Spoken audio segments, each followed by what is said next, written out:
Hey there, Internet. Welcome to the Hard On Gear channel, where I discuss and review my used and abused knives and gear. Knife of the Week, episode 7, I think already. Yeah, so here we are with my knives that I carried pretty much all the time. This is the knife that I carried when I was in sweats or gym shorts, that kind of thing. And this is the thing I carried on me when I was at work, specifically in some kind of a work pant. Because as much as I do like to carry a bunch of knives, I don't actually carry 6 freaking knives on me like this at any point in time, because this would be quite excessive even for me. Let's just break this down really quickly. The Swiss Army knife, which was an addition to this week, I kind of screwed up and sort of forgot to carry a lot after the first day.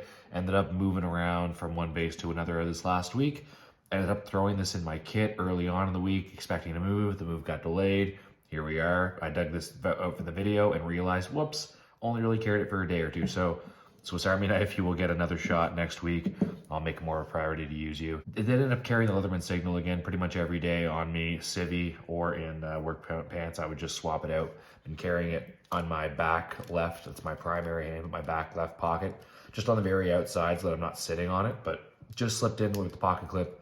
Pretty handy, pretty low profile. I honestly forget it's there most of the time, which is great considering it's a full-size multi-tool with pliers and a bunch of other stuff. So big win always for the Leatherman Signal. Of course, there's other Leathermans that are just as small or more sleek and more comfortable with pocket clips, like the Sidekick or the Wingman, I believe, are the two that I'm thinking of right off the top of my head. I know there's a bunch of others, but yeah, probably going to grab a different Leatherman at some point, something more generic, but one of those Wingman or Sidekicks or something. I'll go through my Leatherman models again to make sure that I'm remembering them properly.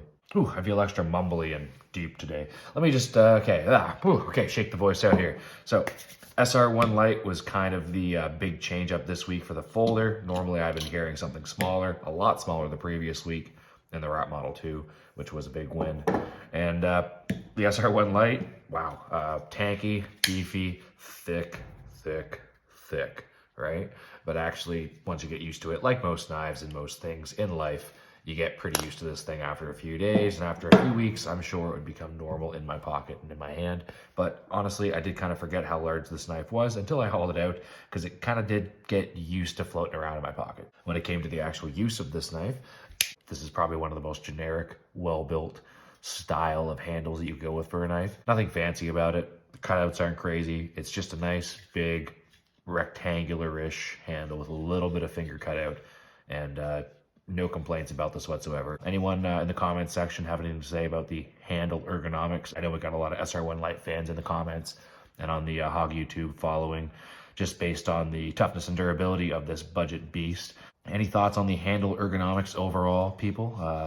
Let me know what you think down in the comments. And also feel free to give this video a like if you're digging Knife of the Week videos. And also, what do you think about the time limits? Is under 5 minutes kind of a good rule of thumb? I know I kind of went over last week, but let me know what you think about that too in the comments if you wish. Anaconda, we don't need to talk much about because it's on me every week in the same spot. Been really digging that inside the waist, 9 o'clock position on my dominant side hand reverse grip.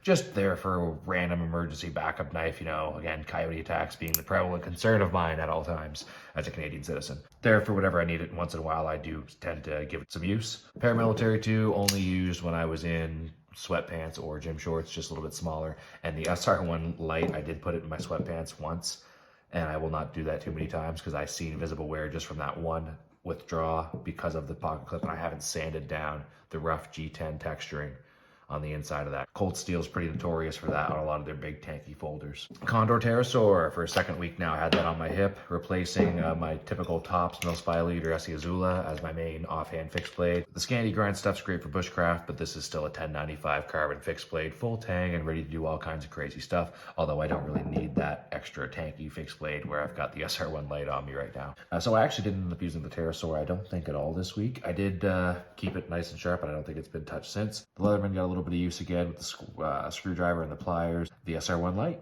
decent amount of use because, well, I really did enjoy kind of having this in my pocket for the week. It's not one that I've carried yet, more than for a day or two at a time.